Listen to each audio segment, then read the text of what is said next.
Can you guys hear me at all? I don't need to use a microphone. Can you hear me clearly? Brilliant. All right, look, I'm going to give this a little bit of a structure today, and hopefully will accommodate everybody. So I'm going to speak not for a very long time, because I would like this to be an engaging session and more of a discussion where we can discover and explore the proposition together. So I'm going to speak probably for about 20 minutes to half an hour maximum. And then if we can start straight away with questions direct to the subject, so any questions, any clarifications, and then we move to discussions and open discussion. Probably a nice idea to have at that point a sort of a moderation point of view in terms of keeping time and making sure everybody's getting their fair part of time. That'd be pretty good. We're going to start with something a little bit engaging, and hopefully we'll make it exciting for everybody. I'm sure we're all curious about whether really people do change their minds. Do we actually change our minds instantly or over time? Does it take a number of years, or can happen because of something profound you just come across for the first time? So what I'm going to do is I'm going to run a poll.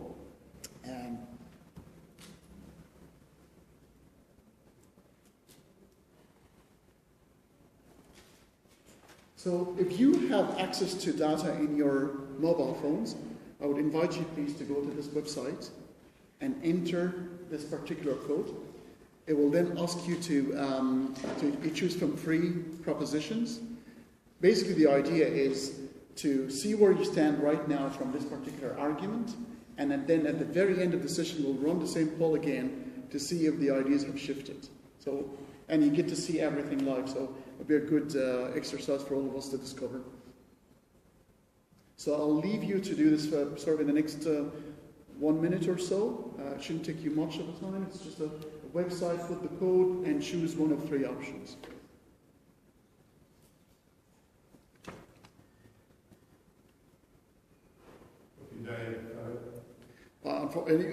That's all right. We can manually check with you. That's all right. So at the end of the minute, we're going to ask you if you were not able to enter the information on the phone. We'll get your opinion now, manually, and then we'll ask you again at the end of the session. Oh, no, never. It's not on phone. Not on this particular exercise, but I've done it in other occasions. A lot of business occasions, actually, rather than theology. So there's only 3 questions. You don't have to put an email address in or anything? Nothing. Yeah. It's just yes, no, undecided. Yeah.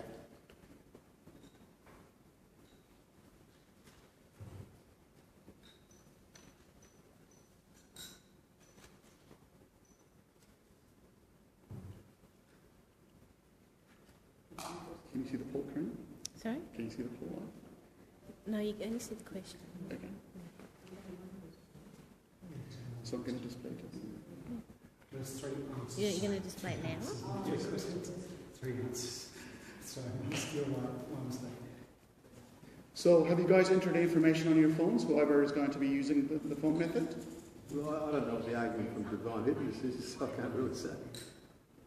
I don't know what the argument from divine hiddenness is. So. Oh, that's fine then say undecided. So probably undecided is probably an adequate answer. Because, you can, if you don't know the proposition, you probably stand at a 50-50, so by default.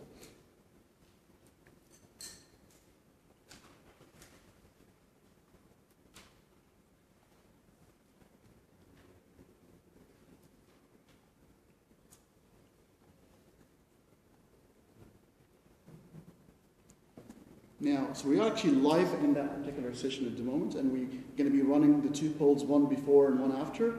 So pre-session, and let's see, have a look at how it looks like.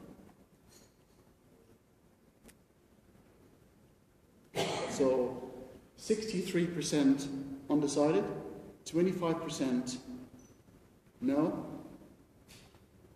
and 13% saying yes. So no. I sort of gather that because of obviously the religious. Yeah, that's all right. Hopefully you know why no. And this will be the argument. All right, okay, brilliant. So the people who couldn't enter the information, so can we just maybe collect information pretty quickly? Put your hand up if you haven't entered the information. Tell us where you're at. Yeah? I'm a yes. Okay, so we have one yes. I'm a yes. Yes. No. No? No, I'm a yes. Undecided? I don't exist. Oh, okay. Cool. No, I'm a yes. Can you put me in? So you've got me. Yeah, absolutely. You did put me. No. You no as well? Yes. Or you know, yes. Okay, we're happy to go. So we've got 2 yeses, 3 noes, and 1 undecided. That's going to be quite interesting. So at this point, even I'm just adding the manual information in there, we're slightly ahead in terms of the yes, only slightly. And there are a few undecided. That area of undecided is probably that makes the most interesting category, because these are the ones that tend to sort of be swayed one way or the other. The yes historically will stay yes, probably a small variation. No is no, because these are axiomatic beliefs, so they don't usually shift in one session. I don't expect them to be honest. The undecided are the ones that sort of I'm interested in, and these are the ones to sort of probe and understand. Okay, so we're done with this exercise. We're going to do the same thing at the very end, after even the discussion and the questions have taken place, and get to see how everybody's opinion shifted, if at all. Going back to the main.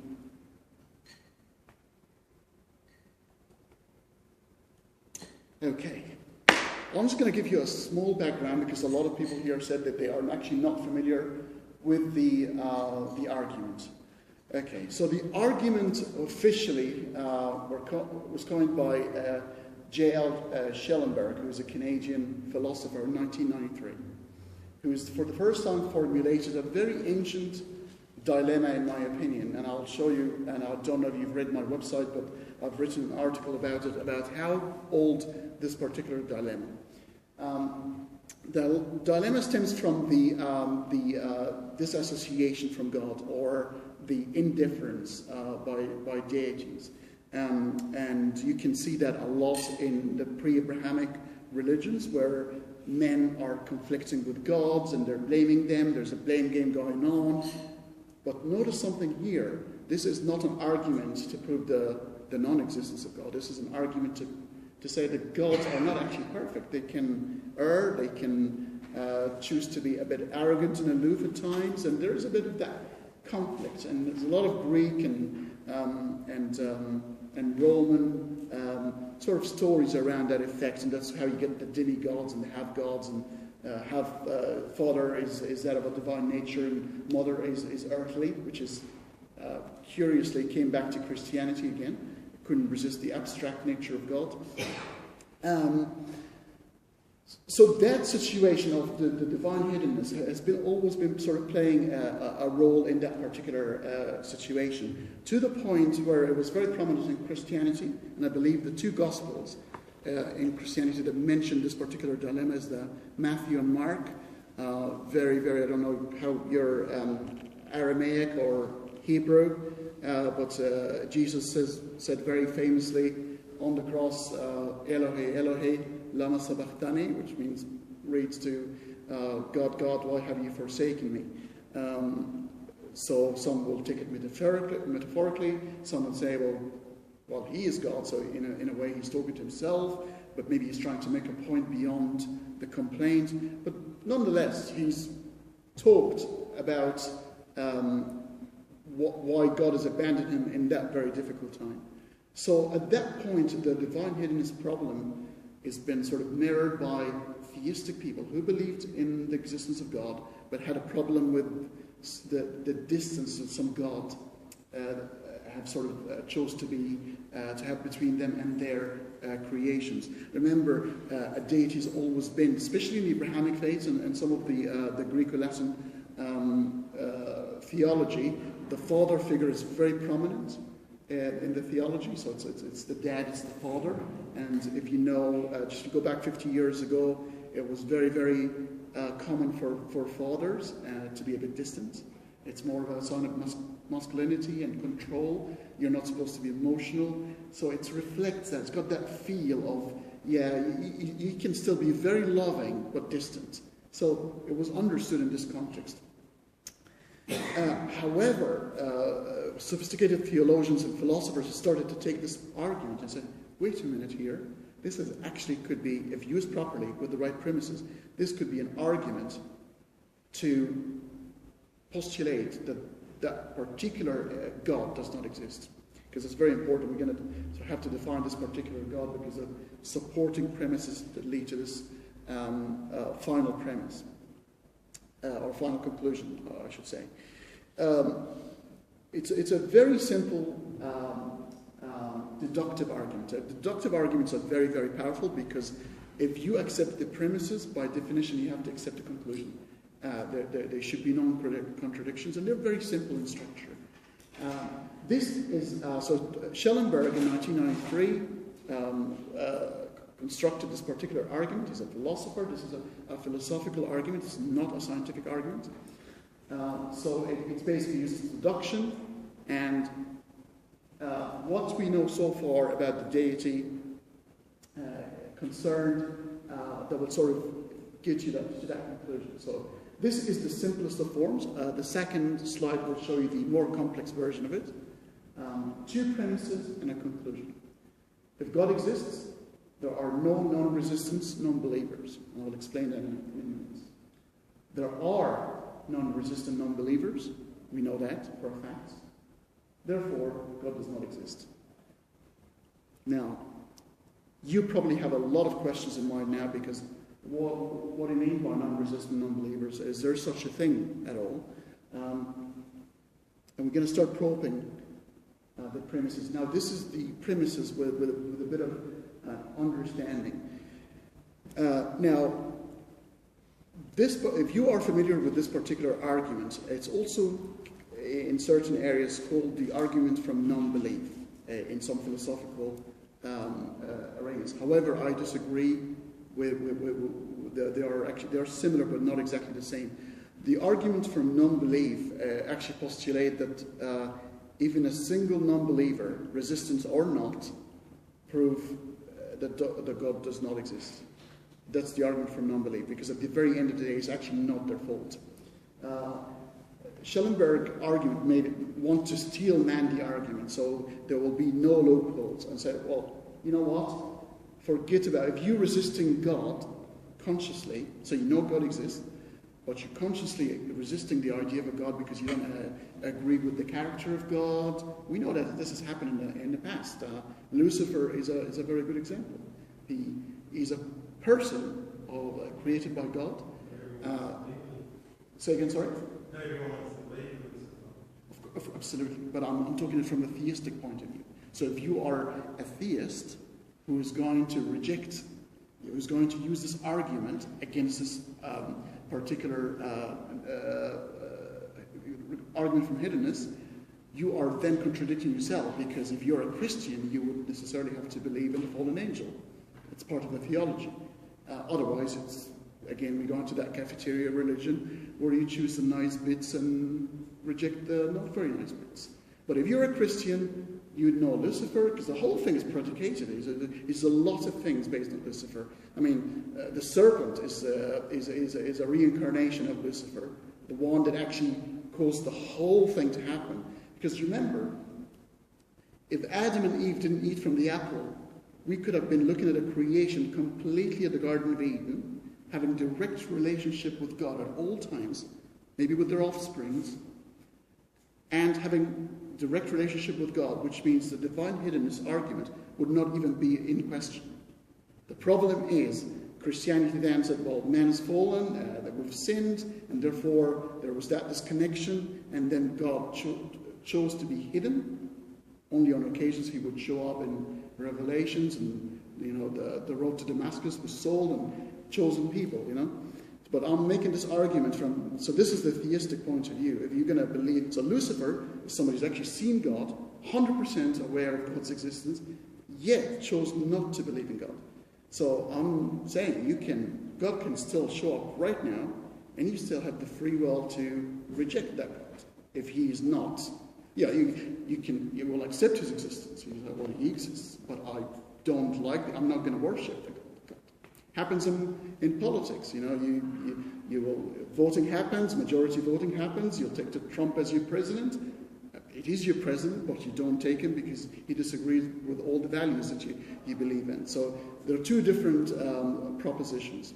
And what constitutes a God? Because a God is not just a creator. The Christian God, and this is where it's going to be from here, the omni, which is Latin for all these attributes that has been given to the Christian God, it's causing this particular dilemma. So we've got, I think, a gentleman that I was speaking to earlier today, who used to be a Hindu. The polytheist sort of religions don't have this problem because gods are not perfect. So they don't have those sort of issues. And they actually can be sometimes evil, and there are conflicts, and so they don't have this problem at all. But we know where they are gone now. They are in the graveyard of gods, which is called mythology. So to illustrate this particular argument, I'm going to just give you 3 scenarios of what kind of worlds we could perceive in God's existence. So there could be a world where God exists and everybody is a believer. So that sort of situation, we talked about Adam and Eve, where Adam and Eve never ate from that apple. They probably have offsprings. All have direct relationships with God. And they can see God, they can hear God. That divine hiddenness issue isn't there. So that is not a problem. Or there's a second scenario where God exists and there are religious people who believe in God, and there are those who don't believe in God through resistance. So they all acknowledge the existence of God, but there is a group of people who chose to disassociate themselves from God because of character, because of the moral obligations a deity would put on them. Some people are a bit lazy and they say, oh, it's too much work for me. I really can't cope with it. I don't want anything to do with it. And they will eventually disassociate from God until there becomes rejection and then non-belief. But then there's go for it. Just a point of clarification. I'm Sure. just wondering, the term non-belief is very ambiguous because the way you're using it, it can either mean a belief or a non-belief that God exists, and the other interpretation you're using is the non-acceptance of God as a worship-worthy being. Yes. So the term non-belief is, you've got to be, and that's what I'm not really clear on, the way. So it seems to me now, I thought that the argument was using the term non-belief in the first sense. The key word would be non-resistant non-belief. So it's using it in the second sense of regarding God as a non-worship worthy being. No, okay. So we talked about that. So we talked about 2 worlds. The first world, one where God exists and everybody can see God and everybody believes in God. Scenario 1. Scenario 2, God exists and there are 2 groups of people: believers and non-believers who know God exists but they choose not to. They're called resistant non-believers. Yeah, but they choose not to. Correct. Resistant. But what are they actually choosing not to? What is the not to? Not to. Well, you see, the word belief here, and I understand I know where you're getting with there now. So they can see God, or they've seen God at some point, but through this association of number of years of being, and that's very prominent in the Christian theology, where a person has become disassociated from God for some time, then the memory of God becomes so distant that they're no longer, it's no longer there, it's no longer prominent, and therefore it sort of dissolves, and they don't no longer believe in God. Yeah, but we're still not clear about this. Yes. After these years of disassociation, Right. are they just disassociating from God as a moral being, or are they disassociating from the idea that God exists? No, they understand that being exists, but they don't believe he's all powerful, and he specifies the definition. Yes. Yes, they will still acknowledge that there is a God that exists, but they will choose not to believe in him being a God. that they think, and that's the term that some theologians use and atheists use, whether God is worship worthy. So Correct. they think, so these resistant people think Correct. that God exists, but he's not worship worthy. Absolutely. Right. And then comes the third scenario with a third group of people. So believers who can see God, non-believers or resistant non-believers who can see God but choose not to worship him because of non-worthiness. And the third group of very honest people who would like to have a relationship with God, who tried everything, probably ex-theists like myself, who tried but couldn't get anywhere. So they are by definition non-resistant non-believers. And this is where the argument is going to be all about. This particular group of people, because if there's only one person that have ever existed who is non-resistant non-believer, it will violate few of God's attributes attributed to, especially to the Abrahamic theology, the omnibenevolent and the all-just. And I'll show you why these two attributes are violated. Obviously, you might then postulate. So when you said because ex-theists, those are the people that would like to believe in God, okay? But from their personal experience, they know that God does not exist, as in their answer, the prayers were the right answer. I'm just making an argument from a theistic point of view. Yeah. From what they stand, they say because you may be an atheist and God refused to answer your prayers, maybe no was his answer. And how do you answer? How do you object to that? Right. So, as an ex-theist, yeah. your prayers, you make your prayers, but having no answer from God means he has rejected your prayers. Yeah. Okay? Yeah. You see, you presumed here that their atheism based on the non-response from God, which can be for some, but that's, I think, a very shallow. A lot of atheists would have built their case based, maybe triggered by that to start with, and they're going, maybe there isn't, and then they start looking at the evidence and the contradictions, and then they go, oh, I'm going to support my case, and then after years and years, so I have not become an atheist overnight. It took me probably a couple of years, and before then, I was actually a believer in God, so I believed there was a God. So. I mean, it seems to me you could set this all up in symbolic logic, and you finish up, you haven't gone beyond, it's just like a mathematical argument. It's got no reality. Well, if the premises are true, you have to follow. Epistemically committed to accepting the conclusion. Yes. Just trying to educate us on what the common argument is. So, do married bachelors exist? So if I show a contradiction in the meaning of a word, then by definition they won't exist. That's a quintessentially mathematical proposition. Yes, why not? So why not use it? It's there to be used.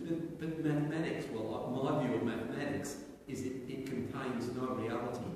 But this is not mathematics, it's deductive argument. You can deduce whatever you like from a set of axioms. Yes. And it's got nothing whatever to do with it really says nothing about the material world. You may find that those axioms are true of the material world somehow. Yes. But I mean, as an argument. But that's why I've introduced it as a philosophical argument. It's not a scientific one, because the only second argument you can provide is a scientific one. And if God is going to be the unseen, the unfalsifiable proposition, then it's beyond science. And theists will always use that. Just like the string M theory, it cannot falsify it because it's beyond reach. The recent experiment, they said, well, that doesn't work. It's difficult to falsify it, but it's not in principle. But by the way, you said this is not a mathematical argument, and you probably will know better than me. There are two different deductive arguments are not mathematical. But it's a logical argument, which is sort of verges between mathematics and philosophy. But mathematics not necessarily logical. There are so different methods of mathematics. So if you're going to work with quantum physics and mathematics and entanglement of two particles and Schrödinger's cat, it's gone. It's sort of Boolean theory or Exactly or right. Greek It's a stuff. deductive argument. It's